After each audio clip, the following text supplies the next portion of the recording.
और इसीलिए आज गूंज में बड़ा सवाल यही है कि 2024 के नतीजों से पार्टियों की ताकत समझ नहीं आ रही है क्या?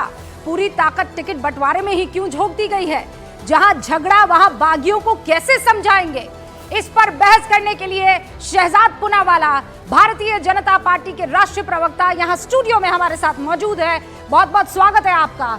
हमारे साथ पंकज शर्मा जी भी आपको इस वक्त स्क्रीन पर दिखाई दे रहे हैं, जो कि कांग्रेस का पक्ष रखेंगे लेकिन राजनीतिक विश्लेषक के तौर पर। और अनुराग भदौरिया, समाजवादी पार्टी के राष्ट्रीय प्रवक्ता, इस वक्त आपको दिख रहे हैं। और आनंद दुबे जी, यूबीटी यानी उद्धव ठाकरे की शिवसेना से राष्ट्रीय प्रवक्ता जुड़ चुके हैं। और शिवसेना शिंदे गुट से कृष्णा हेगड़े अब से कुछ ही देर में हमारे साथ जुड़ने वाले हैं। वरिष्ठ पत्रकार समीर चौगावकर जी भी हमारे साथ जुड़ चुके हैं। आप सभी का बहुत बहुत स्वागत है। शुरुआत आनंद दुबे जी आप ही से कर रही हूं। अरे प्रभु, अब तो बता दीजिए, हाँ दिवाली पर ही पटाखा फोड़ेंगे क्या? रूबिका जी नमस्ते। धनतेरस की आपको, आपके दर्शकों को और सभी पैनलिस्टों को हार्दिक शुभकामनाएं। देखिए ऐसा है रूबिका जी, 288 सीट है। 288 सीटों पर हमारे उम्मीदवार खड़े हो गए हैं। 4 तारीख तक का भी समय है वापस करने का, वापस लेने का। तो अभी सब ठीक हो जाएगा। अब चूंकि हम लोग भी अभी सबके पर्चे भरने गए थे, आए हैं, तो लेटेस्ट अपडेट तो हमारे पास भी नहीं। जैसे आप बता रहे थे कि 82, 91 और 102, तो अभी इसको बैठ के आज शाम तक इसको क्लियर किया जाएगा कि कैसे रणनीति बनानी है। महत्वपूर्ण वो नहीं है कि कौन कहाँ लड़े। जैसे मुंबई में 36 सीटें हैं तो हम 22 लड़ रहे हैं, कांग्रेस 10 लड़ रही है और बाकी 3 सीटें शरद पवार साहब और 1 सीट समाजवादी पार्टी लड़ रही है। तो ऐसा नहीं है, लड़ना जीतना हारना ये सब चलता रहेगा। मेन उद्देश्य है कि महाविकास आघाड़ी के नेतृत्व की सरकार लानी है। हेलो, हाँ हाँ सुन रही हूँ मैं। मेन उद्देश्य है महाविकास आघाड़ी की सरकार लानी है और महाविकास आघाड़ी के पक्ष में हवा है। अगर उद्देश्य आपका क्लियर है तो स्ट्रैटेजी क्लियर होनी चाहिए आनंद जी। स्ट्रैटेजी क्लैरिटी के साथ हमें दिखाई नहीं दे रही है ना? और इसीलिए एकदम क्लियर है, एकदम क्लियर है। देखिए एकदम देखिए ऐसा है कि जिस प्रकार एकनाथ शिंदे की कथित शिवसेना में 20 से ज्यादा उम्मीदवार भारतीय जनता पार्टी से आए हुए हैं, कम से कम हमारे यहाँ तो ये नहीं है। हमारे नेतृत्व, हमारे नेता लड़ रहे हैं, कांग्रेस के नेता लड़ रहे हैं, राष्ट्रवादी के नेता लड़ रहे हैं। तो यहाँ कुछ ऐसी प्रॉब्लम है ही नहीं। ठीक है, 9-10 सीटों पर बात है, उसको भी चर्चा करके हम ले आएंगे। बात यह है कि हमने जिस प्रकार अपना प्रचार किया है, जिस प्रकार हमारे नेता मैदान में कूदे हैं, चाहे आनंद जी, मैं आपके पहले बिंदु को थोड़ा आगे ले जाना चाहती हूँ। आप कह रहे हैं एक दूसरे की टिकट पर एक दूसरे के चेहरों को उतार रहे हैं। असल कंफ्यूजन तो महायुति में है।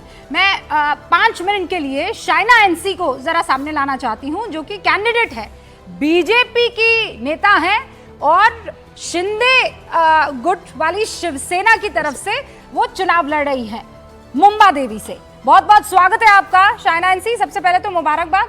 लेकिन ये बीजेपी की जगह शिवसेना शिंदे गुट। रूबिका जी, परिवार एक है, सोच विचार एक है, सत्ता के मोह माया के लिए नहीं। महायुति के नेतृत्व जो तय करती है उसी परिप्रेक्ष्य में एक निर्णय लिया जाता है।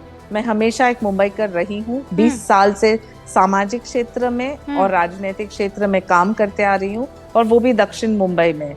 आज मुझे गर्व है कि मोदी जी के नेतृत्व में हमारे माननीय मुख्यमंत्री एकनाथ शिंदे, देवेंद्र फडणवीस, अजीत पवार ने ये एक मौका दिया है एक नेत्री को, और वो भी मुंबा देवी जैसे क्षेत्र से जहां बहुत डेवलपमेंट की आवश्यकता है।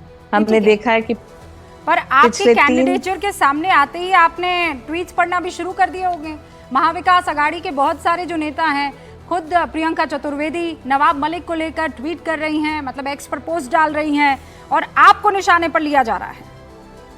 चलिए, स्वागत है उनका, वो ट्वीट करते रहे, मैं काम करते रहूंगी ऑन ग्राउंड। मुझे कोई लेना देना नहीं उनके हाई क्लास सोशल मीडिया से, या जो कोई बयानबाजी करे। वोटर से बिल्कुल मतलब है।